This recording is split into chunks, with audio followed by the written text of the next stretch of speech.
Hey guys, how you doing? So just want to go and continue on with currently on 8.1, which is just about the interpretation of confidence interval and confidence level. So this is relook here, and then we'll finish up 8.1. Hope all is going well today. Today's Wednesday that you're watching this. All right, so let's look at this sixth example. 2 weeks before presidential election, a polling organization asked a random sample of registered voters the following question. If the presidential election were held today, would you vote for candidate A or candidate B? Based on this poll, the 95% confidence interval for the population proportion who favor candidate A is 0.48 to 0.54. Interpret the confidence level. Okay, so right here, we're going to say, we're starting out at if we were to select many random samples of, and we're talking right here, registered voters.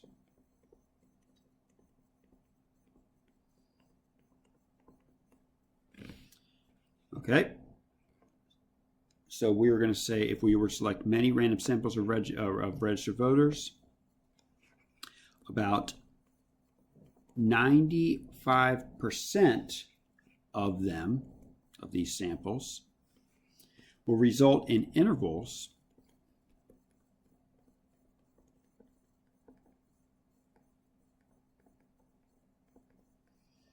capturing, and we're talking about the true parameter in context. In this case, the parameter is the proportion. So capturing the true proportion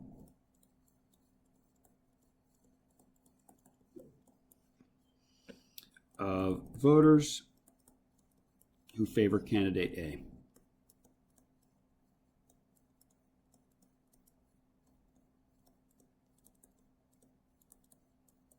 There we go. Okay. So again, we're following the form right here. Remember, your form is if we were to select many random samples of, and then just put into context whatever you're taking the sample of. And then you say about whatever percent, in this case it's 95% of them, will result in intervals capturing the, and then you just mention the parameter that's in context. We're talking about right here the true proportion of voters who favor candidate A. Okay, so right here, here's just the book's definition. We were to select many random samples of registered voters. About 95% of them will result in intervals capturing the true proportion of registered voters who favor candidate A. Yeah, the only difference is I guess I forgot to put right here registered voters, but I think that's fine. It doesn't matter. Okay, this was the activity that we did yesterday that I kind of just showed the interpretation of a confidence interval, what it is. Remember, here are the many random samples right here and the intervals created from each of these random samples. And you can see anything that touches that, if you recall, anything that touches that green line was a hit. And this one in red was not a hit. All right, so we did that the other day. Okay. So this is again looking at the same type of right here when we have each of these confidence intervals right here. These are all from the random samples, and I'm not sure what percent this is. This looks like a very high percent. There's only one of them out of many that is not capturing the true proportion. The true proportion is that green bar right there. So once a particular confidence interval is calculated, its endpoints are fixed, and because the value of a parameter is also a constant, a particular confidence interval either includes the parameter or doesn't include the parameter. All right, so this is trying to show that a confidence level does not tell us the probability that a particular confidence interval captures the population parameter. That's why you say you're 95% confident. You don't say there's a 95% probability that you're going to capture the true parameter in context. You said that you're 95% confident. Okay, so that's what they're trying to show. All right, let's look at one more example right here. All right, let's see here. The Pew Research Center and Smithsonian Magazine recently quizzed a random sample of 1,006 U.S. adults on their knowledge of science. One of the questions asked, which gas makes up most of the Earth's atmosphere? Hydrogen, nitrogen, carbon dioxide, or oxygen? A 95% confidence interval for the proportion who would correctly answer nitrogen is 0.175 to 0.225. All right, number one, interpret the confidence interval right here. Okay, so this is a lot easier. We just go ahead and start out right here and just say we are. In this case, it's 95%. So we're going to say we are 95% confident. Remember, and then you just mentioned the true parameter in context, right? That the interval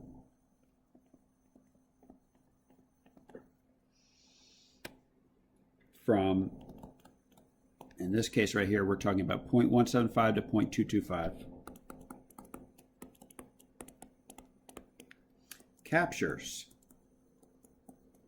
the true, and in this case we're talking about proportion of people who correctly answer that nitrogen, okay, is the who correctly answer this question.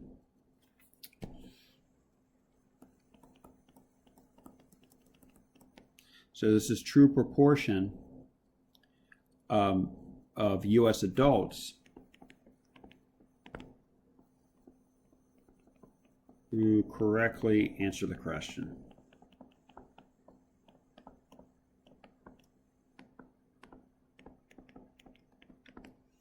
Okay. Next, B, the confidence level. Okay, so let's see here. So we're going to say, if we were to select many random samples of U.S. adults, about 95% of the resulting intervals, actually, why don't we say about 95% of them will result, this is better, about 95% of them will result in intervals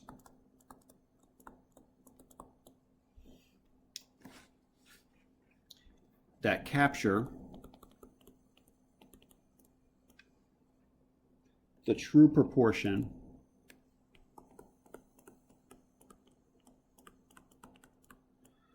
of U.S. adults who would answer the question correctly.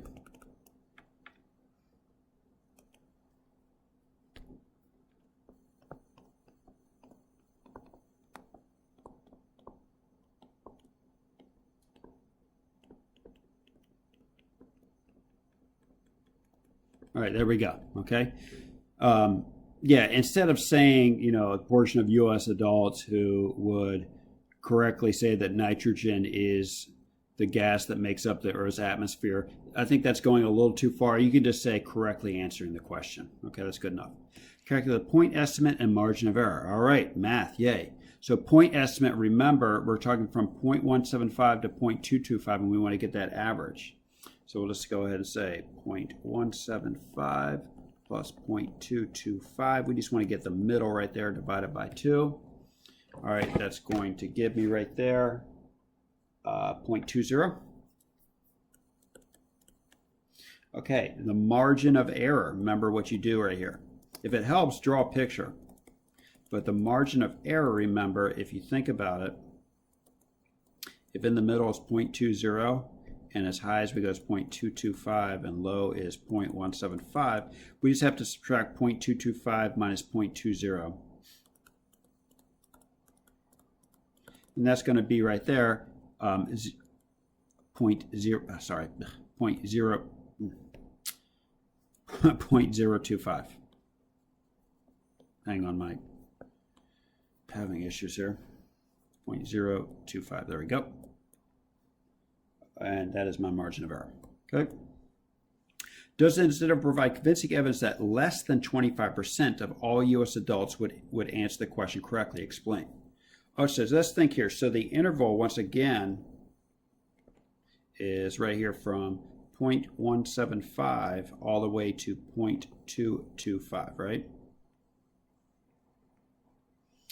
Okay, so we want to figure out, does this provide convincing evidence that less than 25% of all U.S. adults would answer this question correctly? So 25% would be all the way up here, right at 0.250.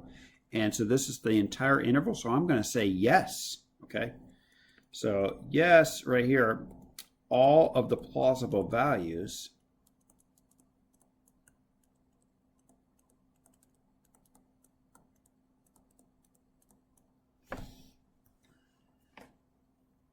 I'm just going to take this off because it's having issues. All of the plausible values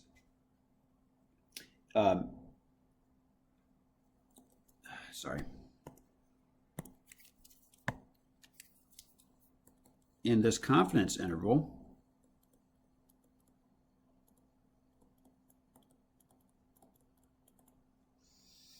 we're going to say are less than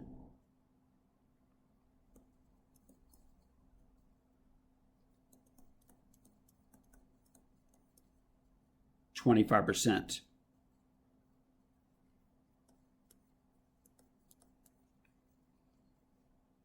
So therefore, the interval does provide convincing evidence that less than 25% of all U.S. adults would answer this question correctly.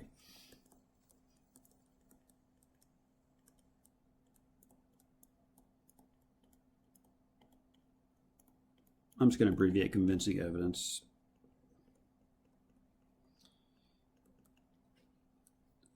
Less than 25% of all U.S. adults would answer this question correctly.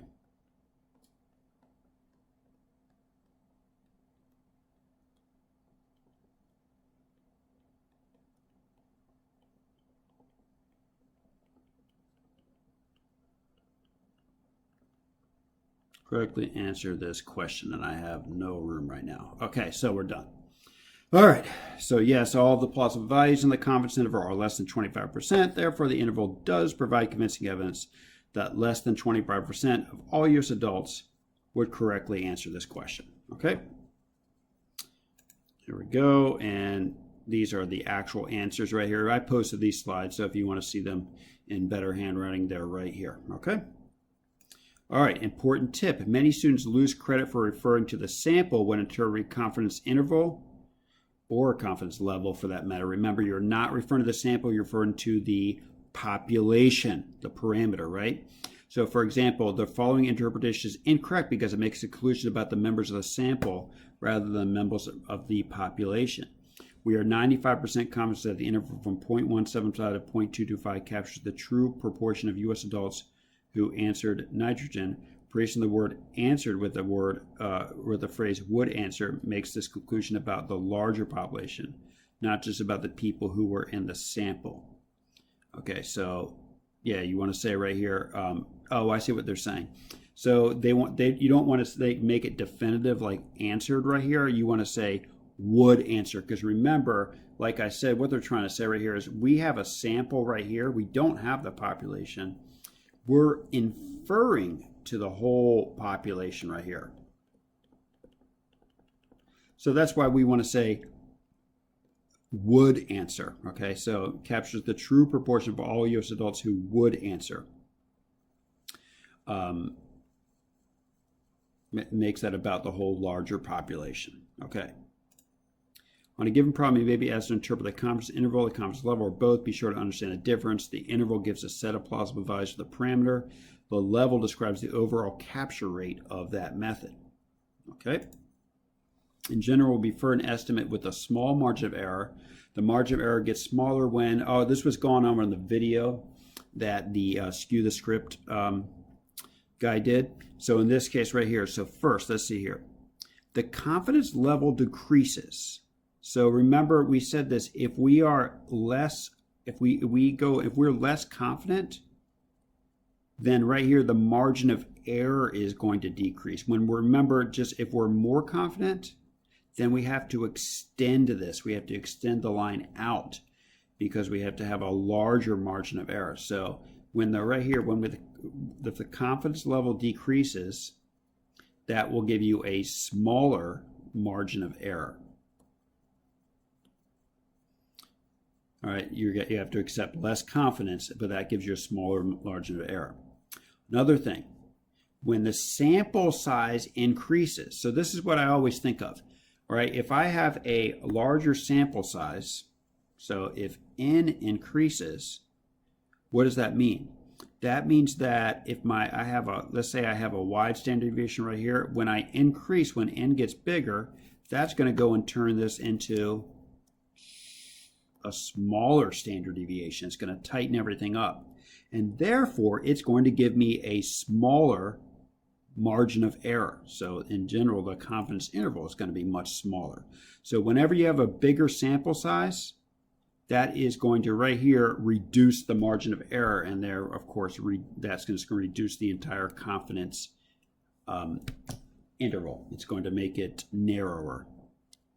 All right, the margin of error also depends on the standard deviation of the statistic. That's what I was just explaining right here. It says you learn in Chapter 10 the sampling distribution for a statistic will have a smaller standard deviation when the sample size is larger.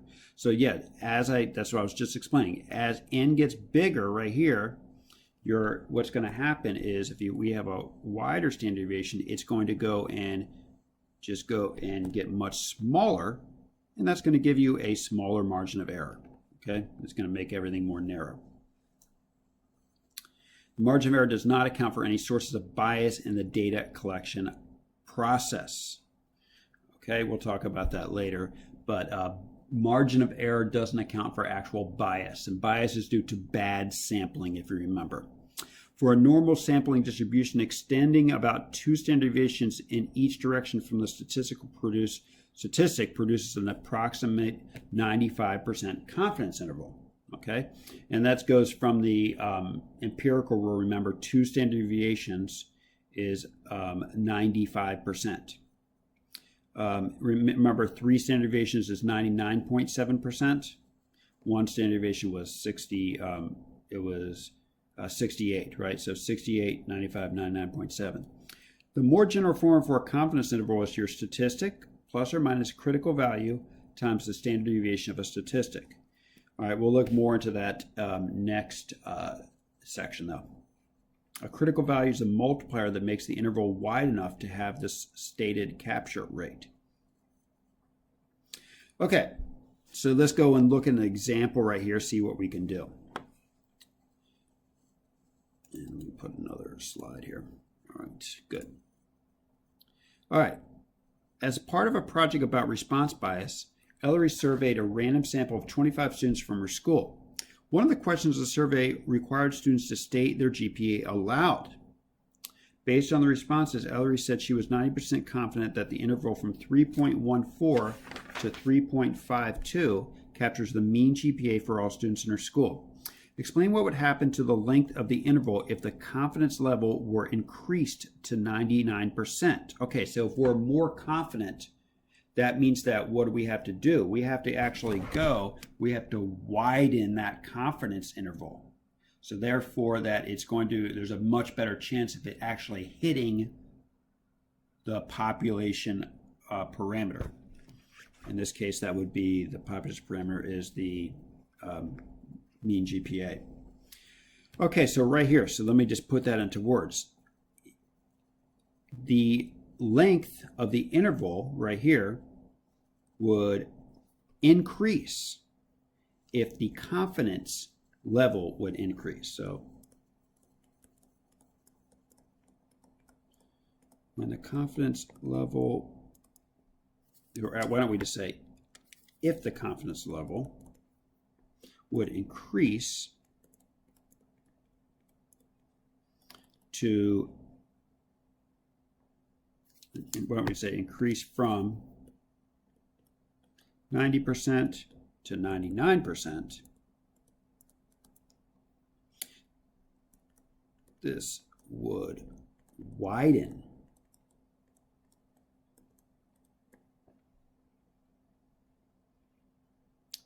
the confidence interval.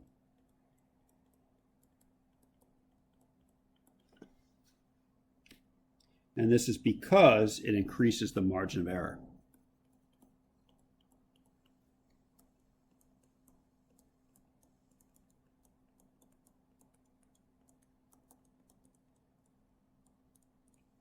All right, cool.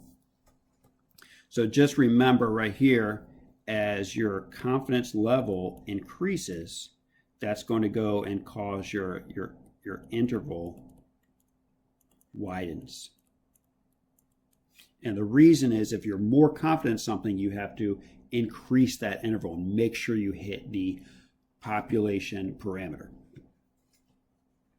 Okay, B, how would a 90% confidence interval based on a sample size of 200 compare to the original 90% interval? And what I'm going to do actually is just, 1 second, just recopy this here so I can just look at it on the next slide. Hang on 1 second. Here we go. Okay, good.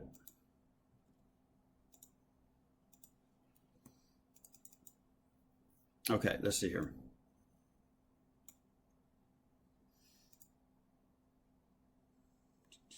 Okay, cool. How would a 90% confidence interval based on a sample size of 200 compare to the original one? So let's look at the original one was 25 students, right? So the original was n equals 25. This new one they're talking about is n equals 200. So what did I say, right?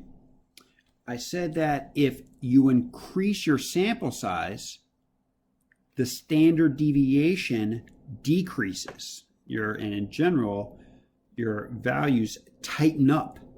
So right here, if we have n equals 25, let's pretend maybe that's right there. But n equals 200, it's going to go and tighten up. So your standard deviation is going to decrease. So your SD is going to go down. And so what is going to happen right here? So that means that the confidence interval is going to shrink. That means it's going to become more narrow. So I'm going to say confidence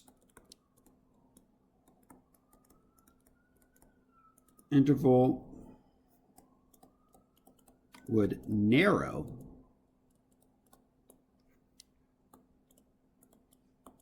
when the sample size increases from 25 to 200. All right, and the reason is as sample size increases, of course, your standard deviation is going to decrease. So that's the reason behind it. All right, so you can say as, you can also just say as sample size as sample size increases, margin of error decreases. Okay. C. Describe one potential source of bias in Ellery study that is not accounted for by the margin of error. I feel like we did an example just like this. All right, so right here, what's the issue? It says one of the questions in the survey, right here, here we go. One of the questions in the survey, it said that, I'm trying to just highlight this right here. One of the questions in the survey said, one of the students to state the GPA aloud.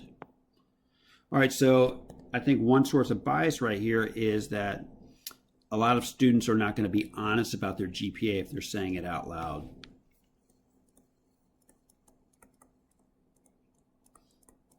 I shouldn't say many, I should just say some, right?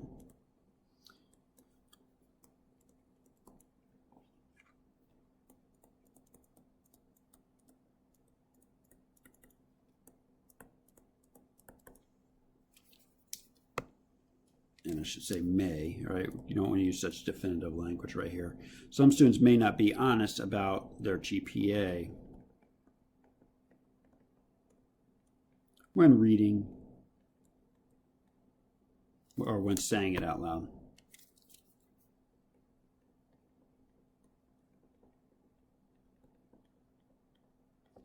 Okay. And the margin of error does not account for this at all.